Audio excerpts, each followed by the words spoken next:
San Haisam from the Ryukyu Kingdom of Okinawa, Japan. You are listening to the Shima Gaijin podcast with your host, Joe Isamu Davis.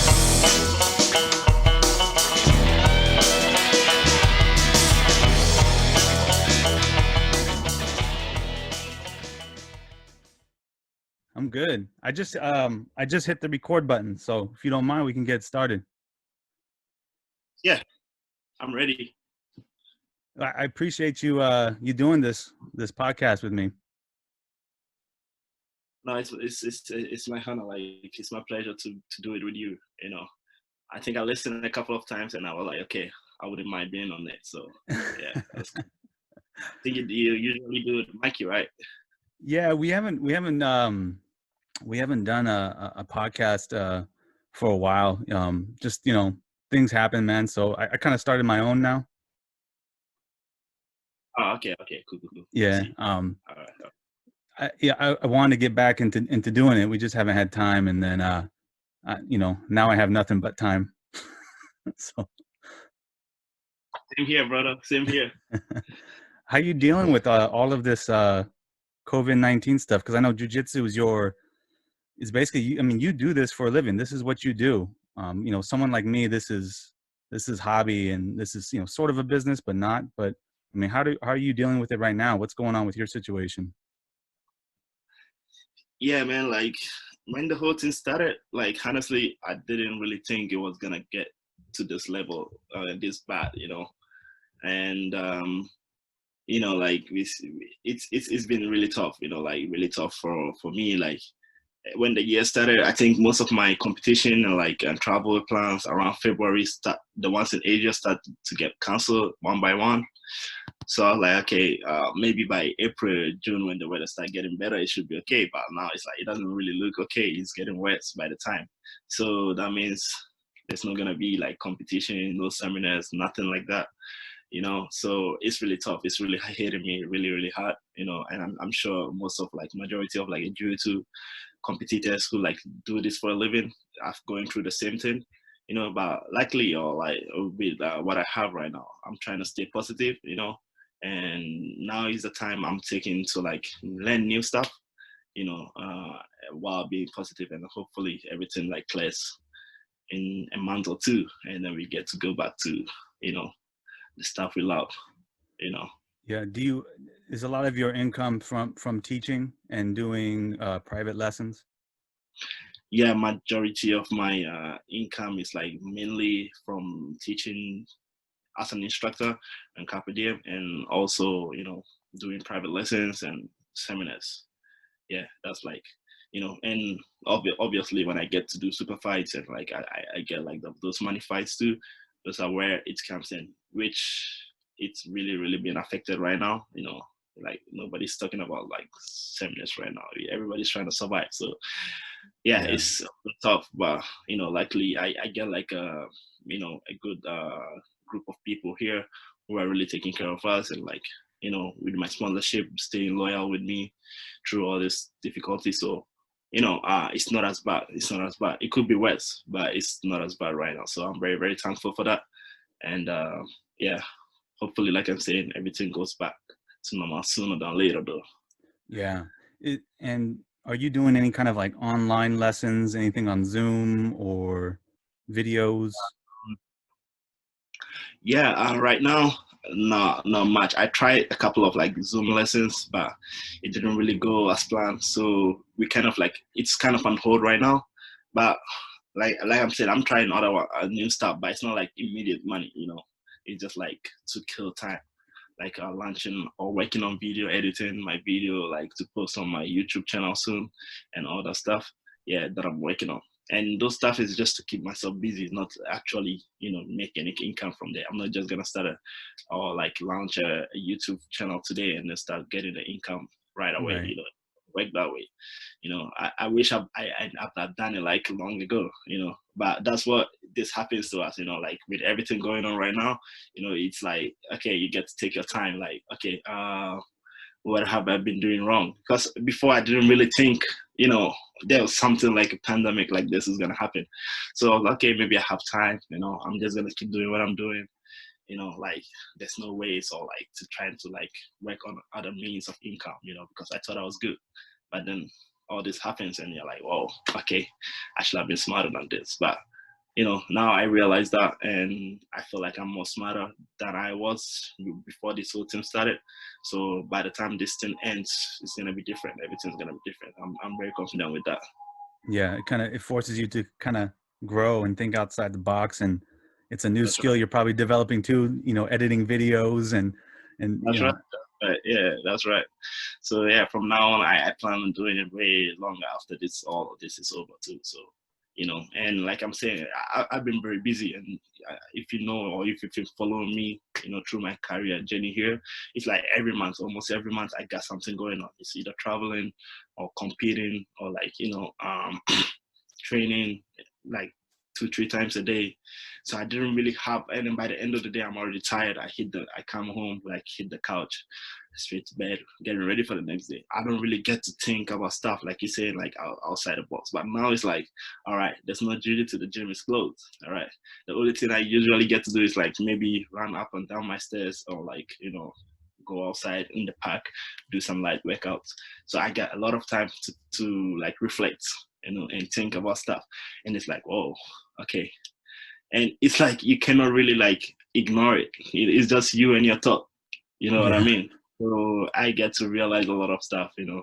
And I'm very thankful for the skill set that I have, the talent, and I get to appreciate that more, you know. And if you get to get back to that, it's gonna be a different era for sure. Yeah. Are some of the students for Carpe Diem, are they still paying the dues?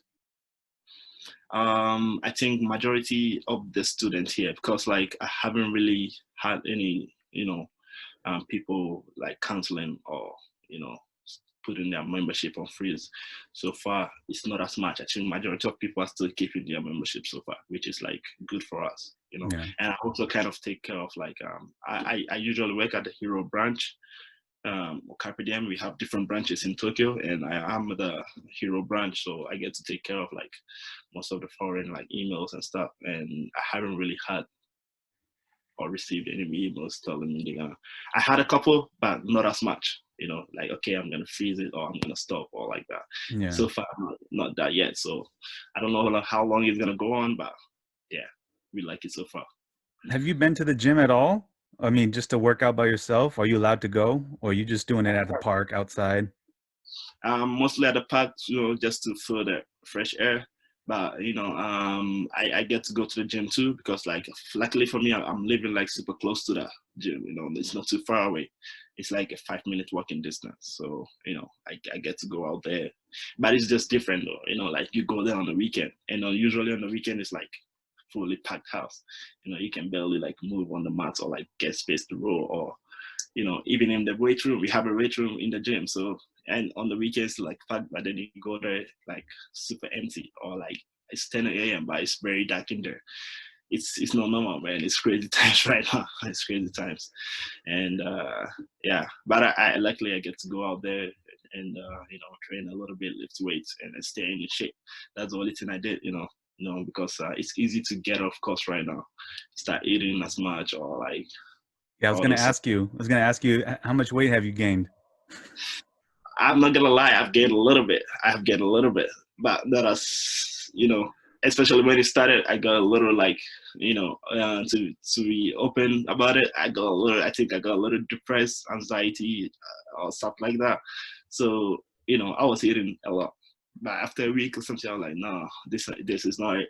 This is not how you're supposed to be. You know, Yeah. you like stay positive. You gotta work for it. That's gotta be my mindset right now is still, even though I know there's nothing coming up, is still like, you know, get in that zone, you know, like, okay, you're preparing for a fight, you know, so what will you usually do when you're preparing for a fight? So I'm just trying to stay positive that way, you know, and so whenever it is, we're ready for it and we get the chance to go fight, I'm back and I'm ready. It's not like I'm gonna get ready for that, you know, I have to stay ready.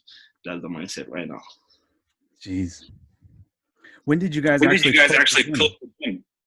I think we closed the gym beginning of April. Yeah, in the start of April. Start of April. Yeah, start of April, and it's been over a month now. Yeah, and it was supposed to go on until like May 6th, but it's got a little extended the other day to like mid-May, so around 15, 16, I guess. And I don't know if really gonna go back at that time, or we're gonna see how long it's gonna get extended from there again. Yeah.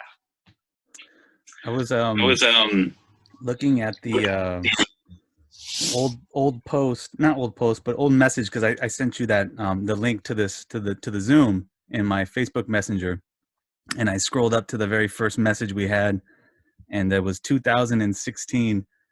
Eric Dino introduced us. Yeah, right. Yeah, I remember that guy, Eric back Dino. back when you guys we were all purple belts, man. Yeah, that's right. Yeah, 2016. You were going to Ishigaki Island. You were asking if there's any jiu-jitsu or any place to train, and I linked you up with Watanabe Nayoshi, I think. Watanabe-san, right? Yeah, that's right. Yeah, Nayoshi-san. Yeah, I remember. Yeah, that's right. I actually forgot about that. That's how we got in like contact. Yeah. That's right. Because I knew Eric Dino, like I think I was purple belt at that time, and he was too. So we had a fight in like I think it was a Jamal during the Golden Week or something. He was in town, so we fought, and after like I started to talk to him a little bit, and I found out he was from Okinawa or something, So yeah, I think later same year we were gonna go to like Ishigaki-jima. That was like I think a little outside of, not a little, like it's a different island altogether from Okinawa.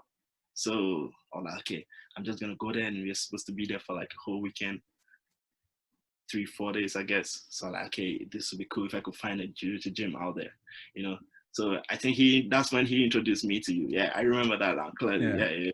Yeah, man, it's crazy. It's been over 4 years now. Time flies, right? It's crazy. Yeah, it's amazing how jiu-jitsu kind of connects everyone, right? That's right. Yeah, it's a very, very small world, man. Really, really small world. I forget, how did you get to Japan? Was it with you came with your family? Yeah. So I moved to Japan at like 15 back in 2009, and so basically we kind of joined the family here. So my parents moved first here, and I was like still in school, staying with my grandma and stuff, So after like junior high school, and the thing is like in Ghana, what happens is like after, I don't know, like Japan, I don't know how the system works in the States, but in Japan it's like if you finish, usually the graduation usually is in March, I guess. Yeah. And then by April they already start in school, And in Ghana it's not that way. We usually graduate around June, and you have to, if you like completed like middle school or like junior high school, before you get into high school, it's gonna take like another 4 to 6 months. There's like a long break, So, and like my grandma was working, I was acting up, trying to be like a teenager and stuff like that. So parents are like, okay, while you're waiting, why don't you guys visit us over here? That's when with my older brother. So that's what happened. So the plan wasn't to like stay this long, we just happened to come through.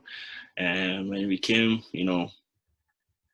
it's been a while, it's been tough. So like my little brother started getting to school, and for me too, like I had to wait a little while to get into high school, and then somehow we just like stayed and never went back.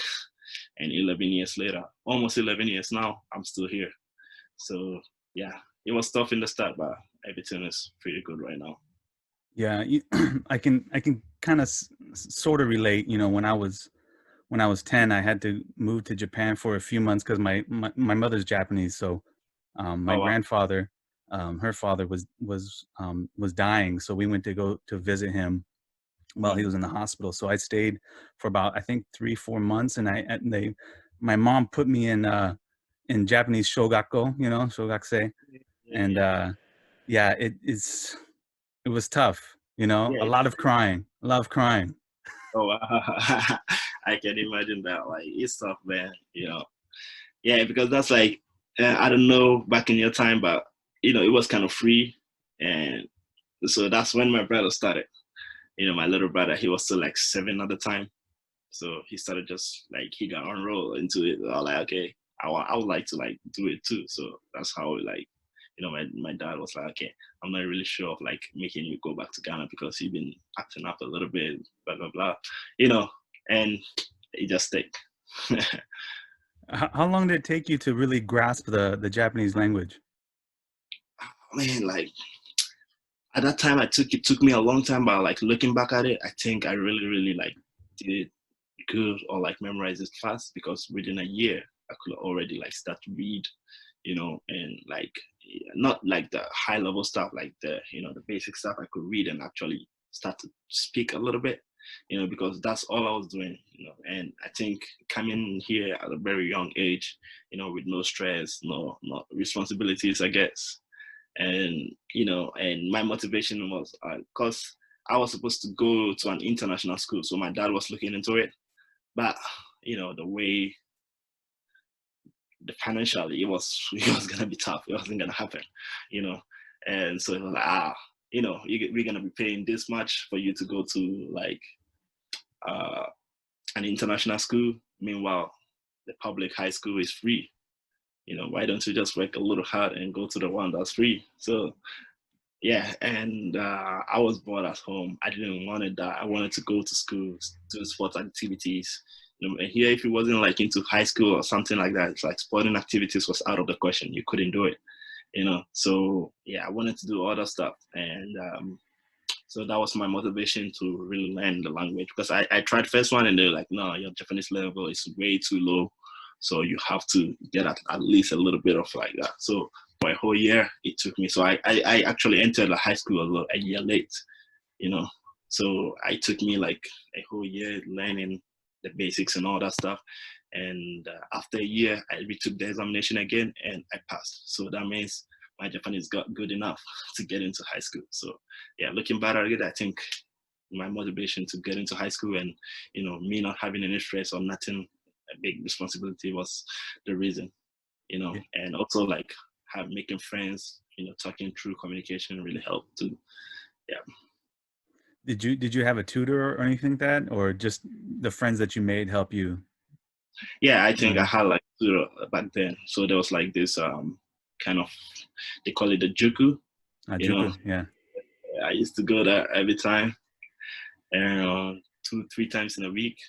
No, 3-4 times in a week, learning with I remember this old lady too, they had like this voluntary like thing that they were doing, like helping foreigners that came and trying to like learn some language. So I would do that, and on the weekends, the weekend was the more exciting one because there were like more foreign kids, who were in the country trying to like learn, and they were in kind of my same situation too. So even though like we are all struggling with the language, it was still like a group thing, get to talk or like exchange like the knowledge that we had through that. It made it really exciting to learn that, So at that time I was looking forward to like get into or go to like that thing every weekend, like a get together. And that was a voluntary thing, So all these high school students would just meet up on the weekend, and the kids who are not good enough in Japanese or who needed help to get into high school or stuff like that would come together and we'll do that. Yeah. So that was how I learned that. And I had a lot of time. So usually I remember being at home, my dad would go to work and my mom was home. But also at that time, she gave birth to my youngest brother, who is like 11 years old now. So she will be taking care of him. So I'll be in the other room, like just, learning or writing 100 times a day, the katakana, the kanjis, and like the basic ones. I like, okay, this is my ticket to get into high school. If I don't get next year, like, I don't know, maybe I cannot stay here, something like that. So it really motivated me to learn it. And yeah, that was the cool experience for me. And that's how I learned that. That's awesome, man. I barely speak any Japanese, man. I know enough just to get by. You're probably more Japanese than I am. I bet that's right. Did you play any sports in high school? Yeah, I did. I did play basketball. I started with soccer because like that was my whole background, from coming from Ghana, like the main sport is soccer. Like people, you can see the jersey I'm wearing, like I'm a diehard Liverpool fan, The main sport is soccer. I think every kid's dream was to be a professional football player, which in reality, not everybody got to be that. But, that's all we used to play. I think the top country was like soccer or boxing. That was like two major sports in the country. So yeah, I was always crazy about soccer. So immediately when I got to go into high school, that was what I tried, But another funny story is when I was in high school, like before, the new gakushiki, that's how do you call that? The entry ceremony, I guess. Yeah. Like the day we got into high school, right there, this like guy came up to me, I had no idea who he was.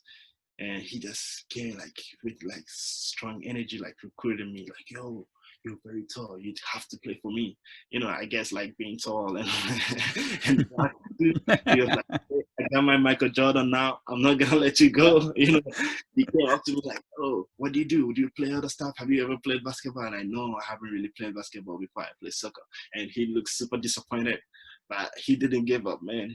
I'm talking about he would go like send emails to my parents, like come all the way, like, yo, your kid gotta play, stuff like that. That's how bad he wanted me. So when I got into soccer and like the team wasn't really good, we had like up and down. So like, okay, maybe let me just try this stuff. So yeah, I started with soccer, but after a while I just stopped and then joined the basketball team, which was really cool for me. And I had like some good memories playing that for the basketball team. So around that time, I think after a year, that's also I got into like really, we would like compete on the weekend and all that stuff. So it was really cool. That's how I started. So those were the two major sports I played in high school. I started with soccer, and after a couple of months, I didn't really enjoy it. And it's a team thing, like for team sports. If you cannot always carry the team, like if there's a fault somewhere, like I'm not making excuses, but I didn't really like it. Also, I was looking for a reason to actually try basketball. I don't know. So yeah, I got into it and I really enjoy it. Yeah, I still like meet up with some of the friends back in the day, until like jiu-jitsu became really serious. We meet up on the weekends, just to play pickups and stuff. But not anymore though. I'm not trying to risk it. I saw, when Kobe Bryant passed away, you had a post. I was trying to find it earlier today, but you had posted about how he was like your idol when you played basketball, I think, right? And growing up in Japan. Yeah, that's right. Yeah. He kind of was that idol who you kind of looked up to help you kind of adjust to Japan, learn Japanese, to train hard. But like, I have you here in your own words. What was he to you? What do you mean to you? Yeah, it was crazy because like I was saying, coming from Ghana, basketball wasn't like a major sport. It was just, we knew about it, but nobody was really interested, which I think right now looking back at it is a big waste because there's like a lot of big tall guys like myself, and we could make a good team. But anyways, like when I moved to Japan, like my brother went into school, my dad was working, my mom usually like with the baby, I'll be in the other room, so I'll be like studying and stuff. So YouTube was around. That was back in 2009, yeah, around ending of 2009. So YouTube was around. I was like going through all this,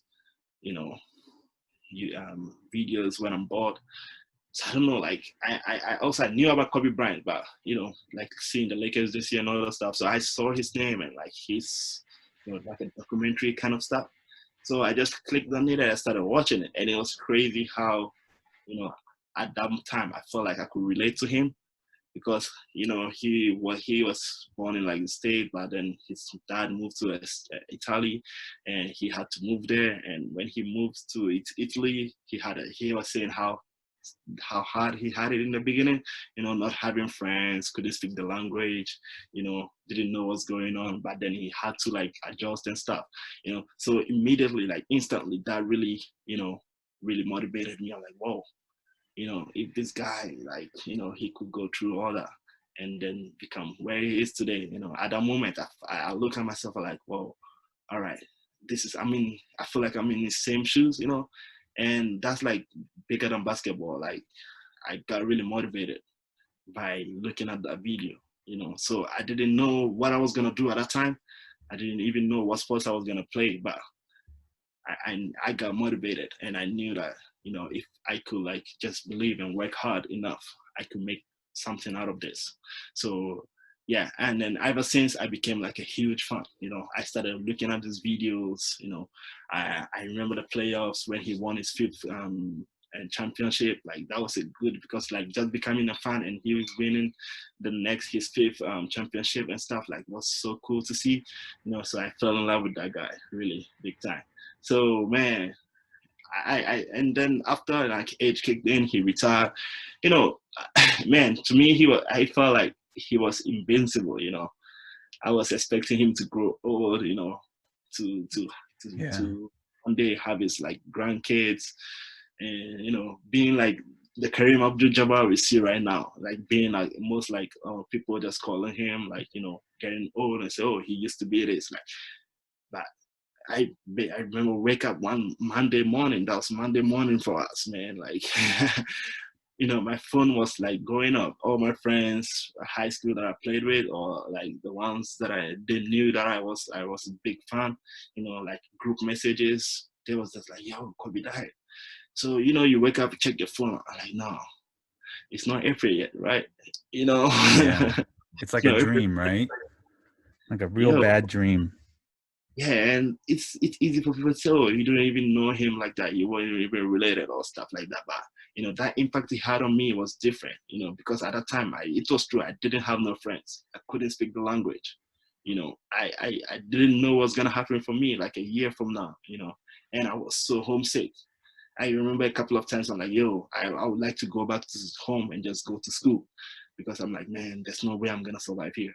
But like looking at that video and you know seeing at that in his story and what he been through Italy, and then eventually going back to his country, and then you know doing what he did, really motivated me. And I've seen like, okay, if somebody like him has been through that before, then why not?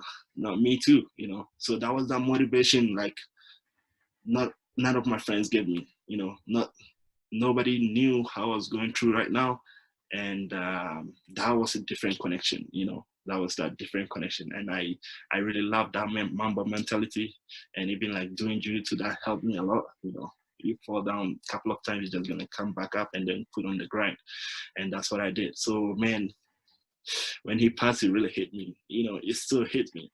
Yeah. Like, man, it's just like it doesn't feel real. You know, and watching a guy like that, you know, being a motivation. I know everybody, we all have things that really inspire us or who, you know, motivates us and that. And man, to me, he was special like that way, you know, because he can tell like the situation I was in and that one he was in too. That was that time, you know.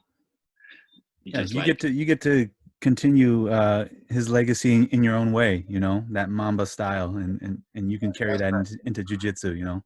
yeah, for real, for real.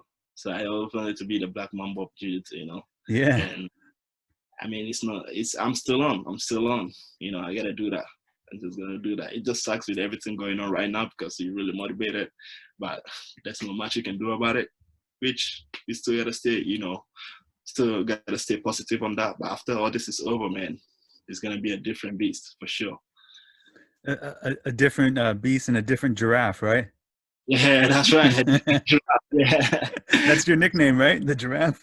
yeah, that's a nickname. Yeah, I yeah, mean, and the giraffe. I can guess why you're called the giraffe, but who gave you that name? How did that name come about?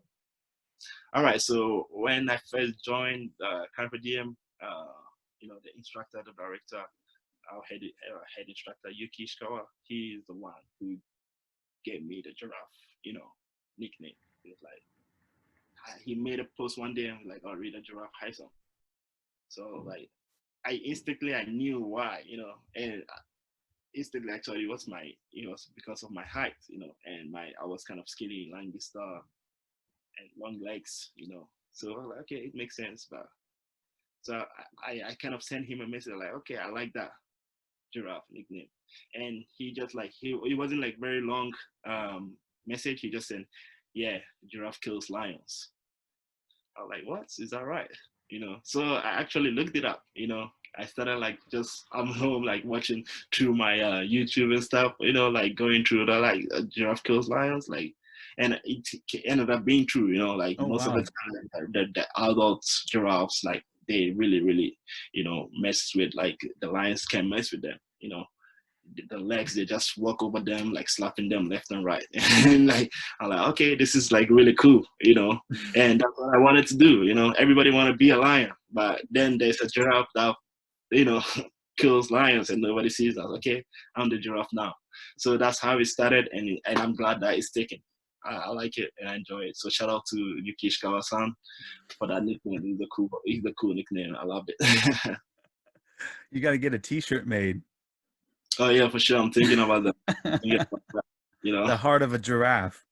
Yeah. Yeah.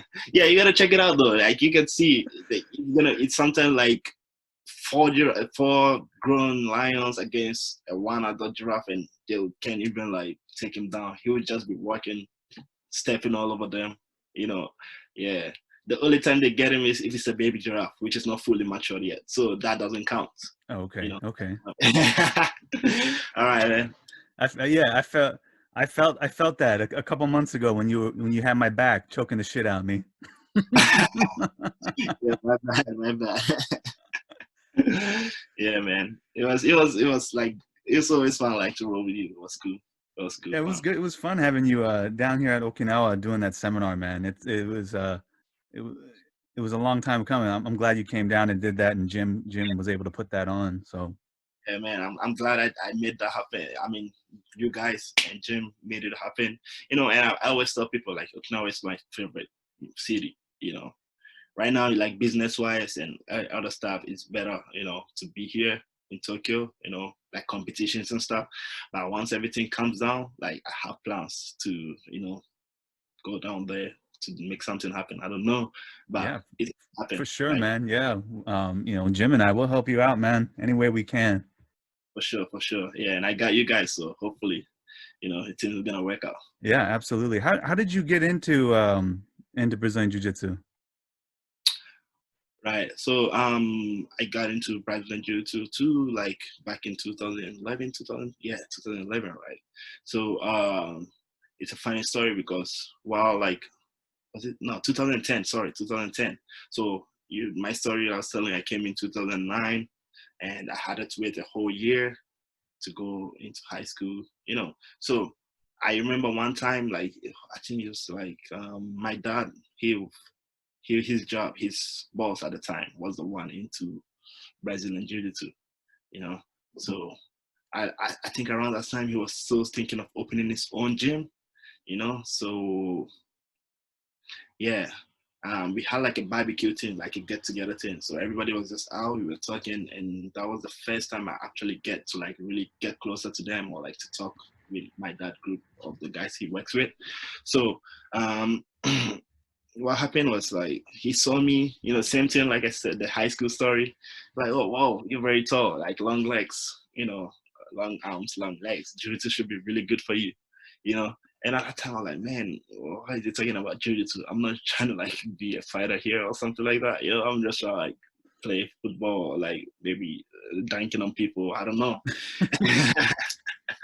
But yeah, so we kind of had that talk, but nothing really happened until like a year later, when I eventually like got into high school, and yeah, I started playing soccer. Like I said, high school didn't really kind of suck.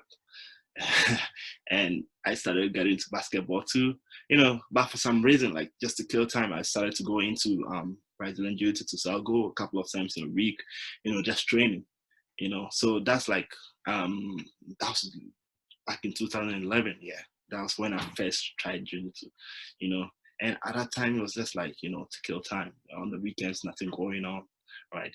And we were like very living close to that gym, So like, okay, let me just walk through. And I remember I started there with my little brother, who was like at the time like 9, 10 years old, So I had no idea what it was. I just kind of got into it.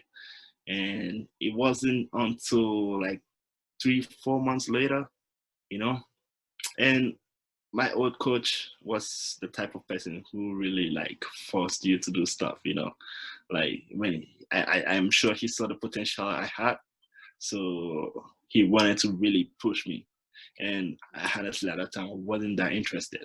So it was the same thing like the basketball thing. Like, even though I wasn't down, he would go out of his way to like reach out to my parents and, you know, tell them, yo, he got to do this or he needs to do this. So same way, like he would like force that and to go into the first competition. So 3-4 months later, I got into my first competition, and at that time, like I'm not gonna lie, like it's been like, you know, okay, I thought I was stronger, I was taller, maybe I'm gonna survive. Well, how worse could it be, you know?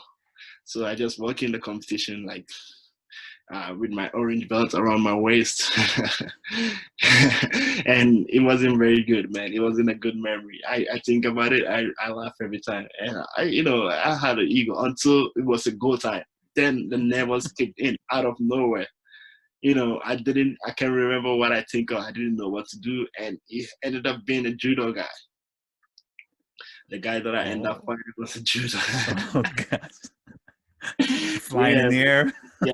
Even though he had a white belt on him, you know, and I didn't know. Like I could tell right now, if I remember it, like everything about him said judo, because you know he had like skin hair, like very young, his ears. So like, yo, how long this guy been like training, you know? And I was too nervous to even like we just shook hands. I tried to reach and grab his gi. He just like threw me out of nowhere. Boom. I was trying to come up on top again. Man, he just like, you know, really beat me up real bad. You know, I don't remember much. I just kind of survived, you know. And so after the fight, I'm like, man, uh, this is not for me. You know, that's what my instinct tell you. Like, man, this is not for me. I'm just gonna stick to what I'm good at, or I'm just gonna stick to what I do. You know, like stuff like that. But you know, something you just cannot like forget about it. So I got home. You know, that night I still was thinking about it. You know, and that beat up really motivated me to train harder.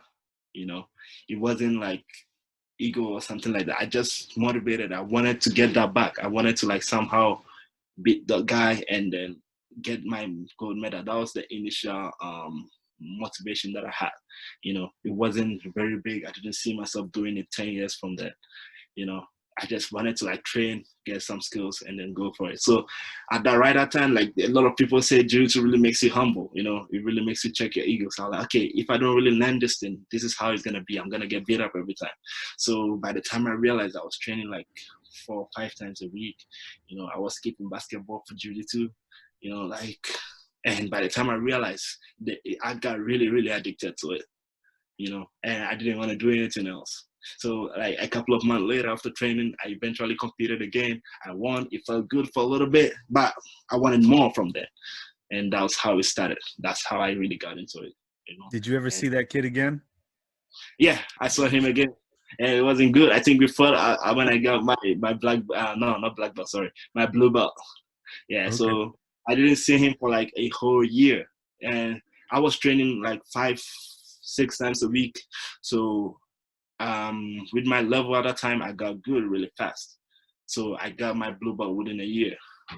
So I didn't meet him again until my blue belt.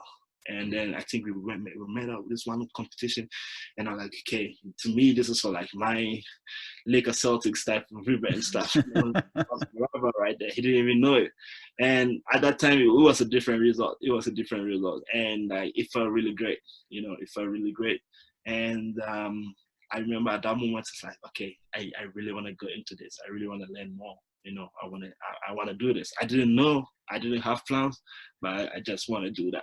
You know, and then luckily 10 years later, I'm still here and with my black belt and doing the same stuff, which not a lot of people get this lucky. So I'm very grateful and thankful for everybody that's helped me along the way. It's been a great experience. Did you do judo too for a little while? I think I saw a picture one time. Yeah, I did judo too. So yeah, right. Why I started that, you know, there was I was living in Kanagawa back then. And then I don't know if you know him. There's Yoshihara Dojo, which was in Zama. it was close, actually close to the military base, right? Yeah. So that coach at that time said, okay, you see how you got beat up here? Maybe you should try judo. So yeah, I actually did judo 3-4 years too, but it helps me now. I really enjoy it, but I didn't really like it at that time. It was a different point, because it was more strict. It was more traditional, Yeah. And to me, it was like I was still learning the tradition, like the language and everything. So everything was like so new to me. And how the tatami be, right? Like it's nothing like jiu-jitsu. They have this old green tatami, and it was so hard, like just stepping on it. It didn't even feel like, I'm like, man, are people really gonna throw me on this? And I don't know, for some reason I still did it for almost 3-4 years, and then I really enjoyed it though. So now compare that, look back at it, I'm grateful that I have that skill set, because I still have some good, okay, not good, but okay uchimatas, which I hated every once in a while. That's good, man. Yeah. Do you have a favorite judo throw? Is it uchimata? Yeah, uchimata is like my go-to. Yeah. Get my legs in between and then boom. And even it works for me now. Like if I get those overhook, the no gi or with the gi, like overhooks, when they're trying to push, I just turn around and they hit it. Yeah, every time. Or like bait them to go for the single leg while they're trying to like reach in. I just turn out and go for the throw. So yeah, I'm lucky for that. And that's my only go-to. I hope my opponents are not listening to this, but yeah, I love that Uchimata stuff. The quintet, that was what, a year ago, a couple years ago, when you did the first quintet? My first quintet, yeah, that's almost 2 years ago. That was when you went against a lot of the 10th Planet guys? Yeah, that was when I went against Richie and Gio, right? Dude, I remember I saw highlights on YouTube, and then Eddie Bravo, I was listening to the podcast in my car, and then Eddie Bravo mentions you, right? He talks about you, and he's saying, there's this tall African guy, and he's living in Japan, and he just starts going through all these guys and all my guys, and da, da, da. I was like, wow, man. I said, Haisam's got notoriety now. It was so cool to hear that, man. I think like that was like one of the best highlights of my career so far, the quintet and the performance I did, and obviously like, being against like the Eddie Bravo team, and I think there was a lot of views on that, and I'm very thankful for that. Because a lot of things changed in my life ever since that, so yeah, I remember that one. How did that come apart? I'm sorry. How did that all come about? How did you get selected for that? Yeah, so with the quintet 10, it's like, you remember the previous one before the one that I did was another Carpe Diem team on it. But at that time, I remember my coach telling me, oh, this is like a kind of too light, and obviously I'm way too big if I get it, it's gonna be hard to make weight. So I couldn't do that one, So it was like a lightweight version. I think 5 guys all have to be like under 360 kg, and I'm almost like 100. So if I get it, that's like, there's no way, Yeah. So actually I was in Okinawa that weekend of that quintet. But anyways, I think a couple of months after that one, they were gonna make like the big boys version. That was like 400 plus weight for 5 guys, right? 400 kg total for 5 guys. So I think they already had like 4 guys selected. They were still looking for 1 person, So I don't know who or how, but somebody told them, or like, there's like this one guy from the same team that won the last one, maybe he might be good fit for you guys. Maybe you might want to check him out. But they didn't.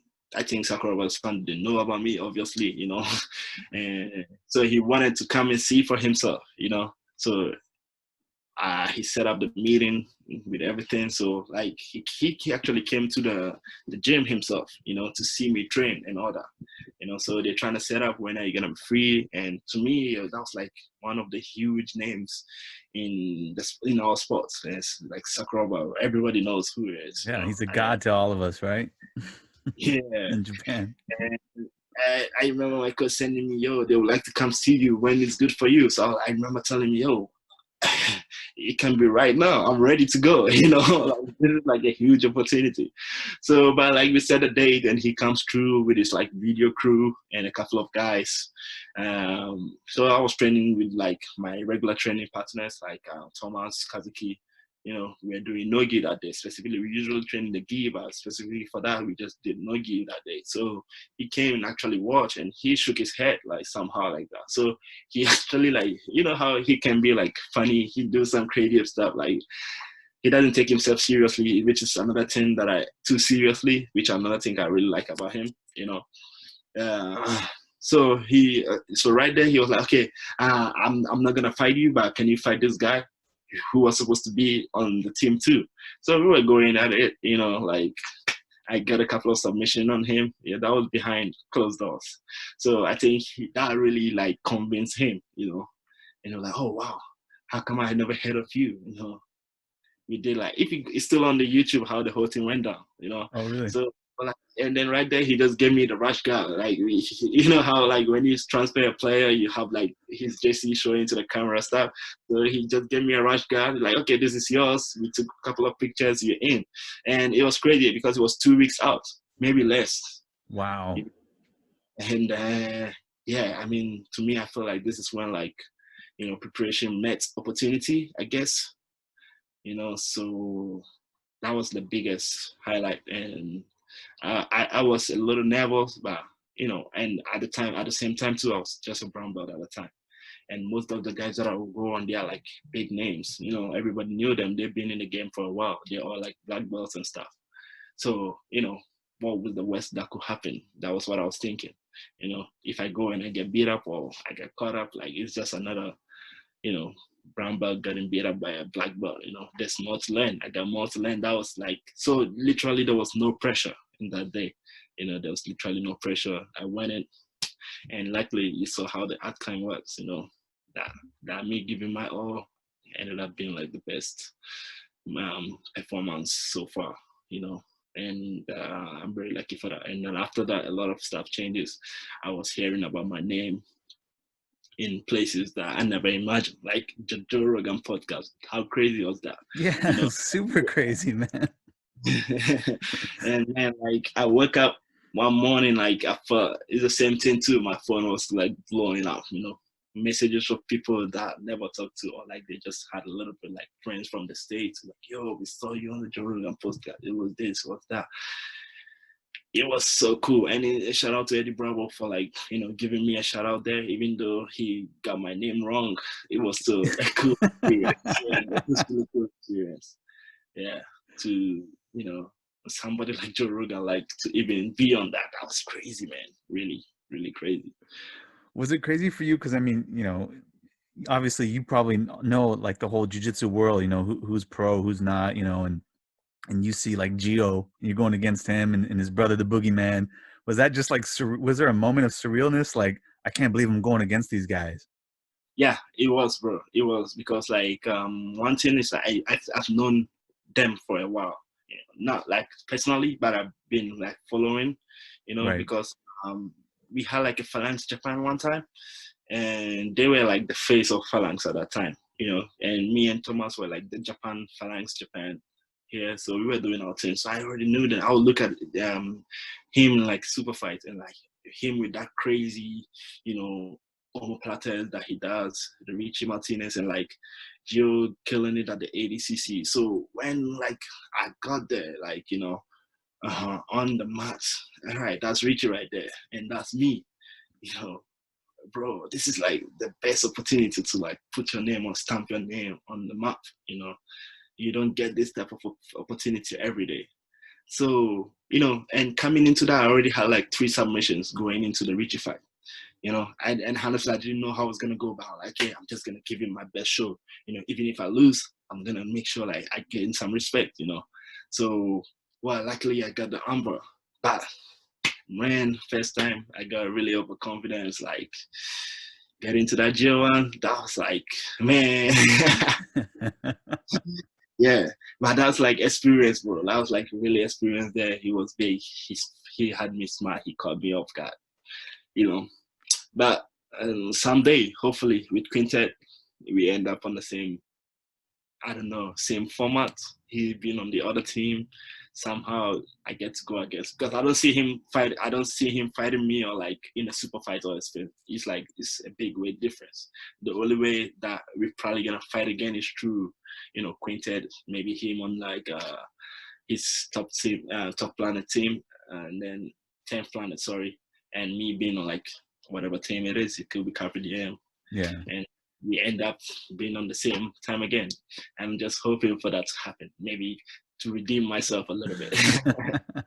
Yeah, that's what a tough one. It's hard to get over, but man, shit happens, And then I learned my lesson a lot from that, Oh yeah, I'm sure your stock went up. You've grown from that mentally and physically. For sure. You went to New York last year? Yeah, I went to New York in last year. I think around ending of October for a month and a couple of days. Yeah. How did that come about? And you also trained with Renzo Gracie and John Danaher and those guys, right? Yeah. So well, the thing is, like, I always wanted to go experience like training with a high level experience or a high level athlete and see how it feels like, because like that's been like a problem for me. Like I've always been in Japan. I don't get to like, finding like tough big guys to train with. Always been like a very tough thing out here. Even though there are a couple, it's just like not as how they call it, easy to find. Big, fast, athletic like myself is hard. So I always wanted to go to the States, and my history going to like visa wise, it's been very hard. Like getting the visa to enter like the United States. So even though I always wanted to, I didn't get the opportunity to do it because of like the visa issues, like I was saying. But after Quintet, a lot of things changed. UFC stepped in, and a lot of people like with big names, shout out to everybody, they really helped them with me, and they gave me like the opportunity to get out there. So when I finally like sorted that visa problem out, I was like, okay, I would like to go here and just train and see how it feels for the experience. So and there was no way, I didn't see any place better than like the Hanzo place, when it came to Nogi, because I was also, a month from that, I was going to fight in the Quintet. So I was like, okay, maybe going to a place known for that Nogi game would be like the best right now. So I took the opportunity and then went there, and it was a really, really great experience for me. And yeah, I have a lot of people who sponsored that trip. Shout out to them. And yeah, getting there, training with guys like Gordon Ryan, all these other big names was really, really cool. And most of the time I'll train at the Henzos. Also, I got to go to Marcelo. It was like a 2-3 blocks away from each other. So a couple of weeks I'll go to the Marcelo Garcias to train in the gi most of the time, and then other times I'll be Henzo's Nogi, and getting to train with like the high level, like the world champion level athletes. It was just a different ballgame, and I think it really helped with my confidence. We'll go from here to there, because I feel like, okay, this is what it takes to get there, and if I can go with some guys like Gordon Ryan, guys like Matheus Dennis, then I'm pretty sure I can go up against anybody, and then hold my own. So yeah. Did any of those guys give you any good how it started, tips? And it was a great experience for me overall. Yeah, it was like very, they were really cool. They were very friendly, especially Gordon Ryan. He got like a reputation of talking too much on the internet.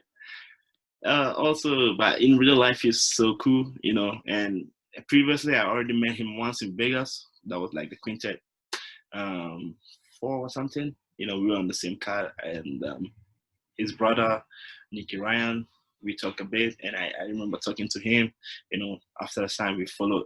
I was following him before he did, but then he gave me a follow back on Instagram. I'm like, oh wow, this guy is cool, so he just gave me a words like that. So when I got to go there, he remembered me, and he was like, oh wow, it's good to have you. I remember he even gave me a shout out like on his Instagram story, and that was really cool. you know. And yeah, I got some tips from all these guys too, like going to Marcelo Garcia, like Matheus Dennis, I think under 88 ADCC current champion, you know, he give me like the advice. Tinaco and all those guys, they were really, really cool, you know, and they weren't too selfish, you know, they weren't too trying to like be like, oh, you know, part of us. They were so open, you know, and that was like a really great experience for me, you know. Man, that's awesome. Yeah. w- how- what's your like your long-term goals with jiu-jitsu? How long do you think you'll be competing? But you're 25 now, so I mean, how long are you going to be doing this? Moment, I'm 26 at the moment, and how long I'll be competing, I haven't really thought about it, but also I feel like I'm running out of time. You know how it feels like in jiu-jitsu, because once you hit the 30, you consider the old guy now because you're gonna be in the master division. So yeah, but I still feel good. I feel stronger, and the year I feel like I'm getting better every year still, you know. So and wiser too. So I haven't really thought deep about it, but I know for sure I'm not gonna be able to doing this or at the highest level. Maybe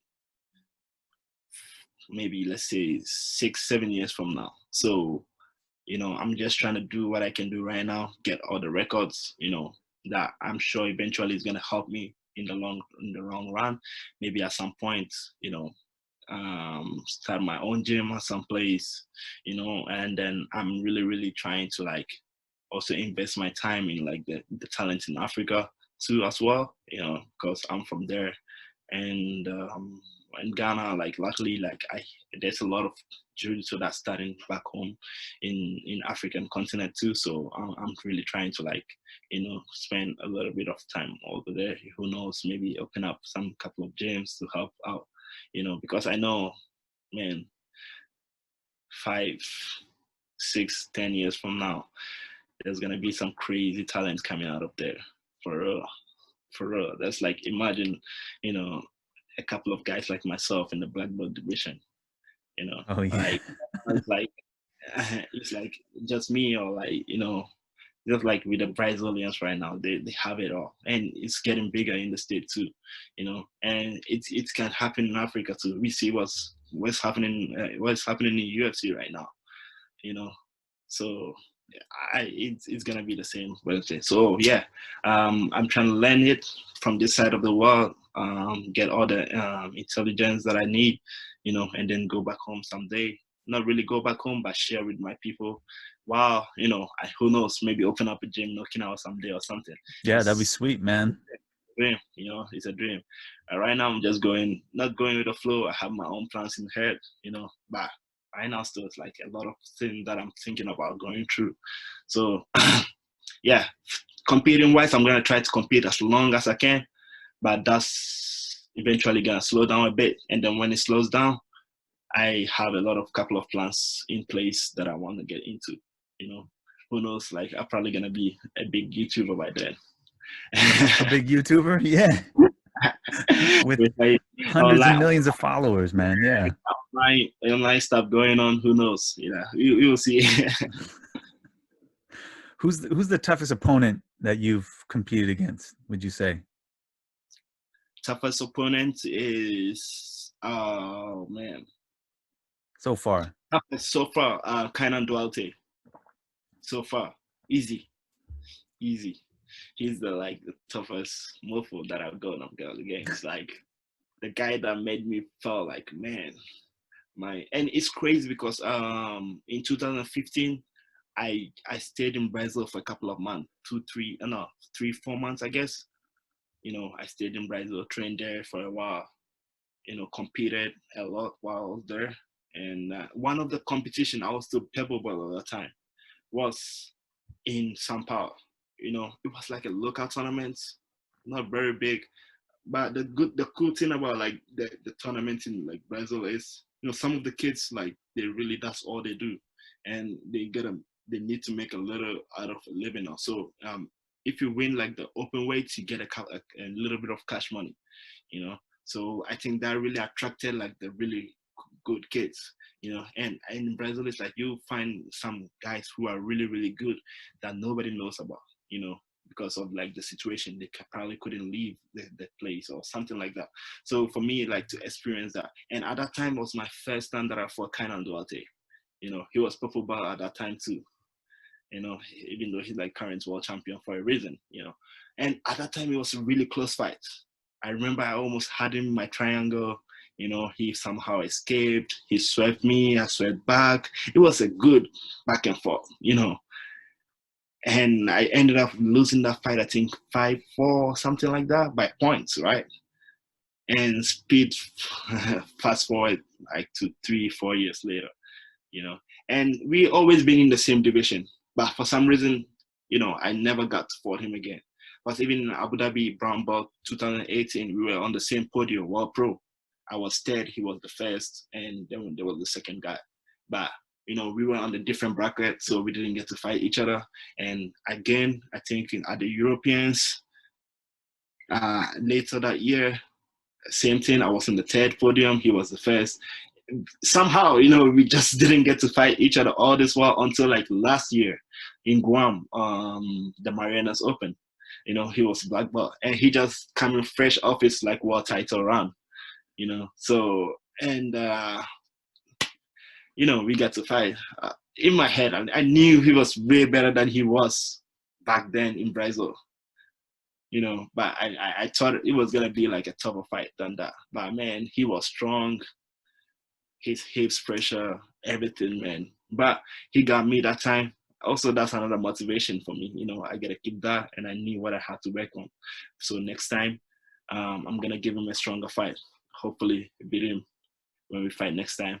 And yeah, he's definitely the toughest opponent that I've gone to buy so far. Like to really shut me down like that, he's definitely the one. Yeah. With defeat, how do you deal with that? What's your process? Oh, so actually, like I get to watch, and like, especially with everything going on right now, I get to watch all those fights more. Because like I said, like life was moving by too fast. I didn't really get time to like, work on stuff or like my kind of like packed it around. But nowadays I get to like really watch it. So fight that I lost is the ones that I look most of the time. I watch it a couple of times in a week. That member mentality. I'm trying to see what went wrong, what I didn't do right, and that's what I've been working on for past couple of months. I drill with guys. Trying to when I end up in that same situation, it's not gonna happen that way. It's gonna happen differently. So yeah, it's just like to accept defeat. I accept it. It happens, but make sure it doesn't happen again. So I'm gonna work on everything that I do, drilling, working on my weakness.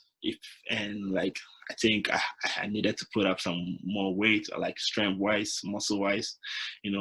I needed more strength because I feel like I got outpowered. And that's when I'm working on like lifting a couple of times in a week, my cardio, everything like that, just to get ready for next time.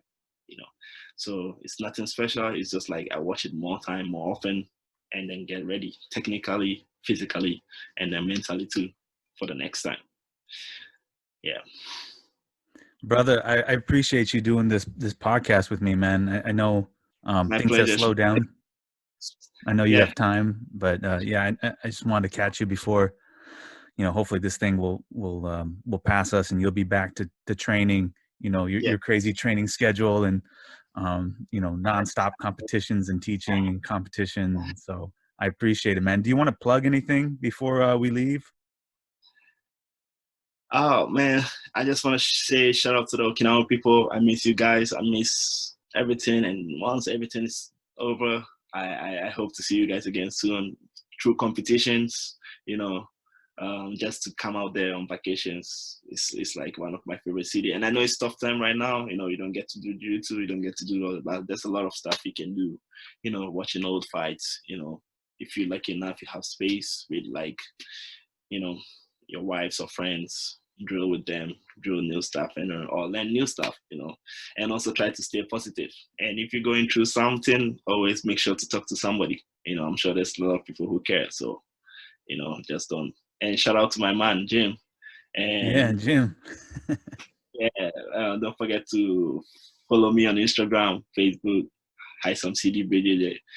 Thank you, guys. I appreciate it. I'm gonna put all your Instagram stuff and profile stuff in the podcast what do you call it, Right. thing down. Yeah. Appreciate that, So brother. give me that after today, give me that your YouTube channel stuff too.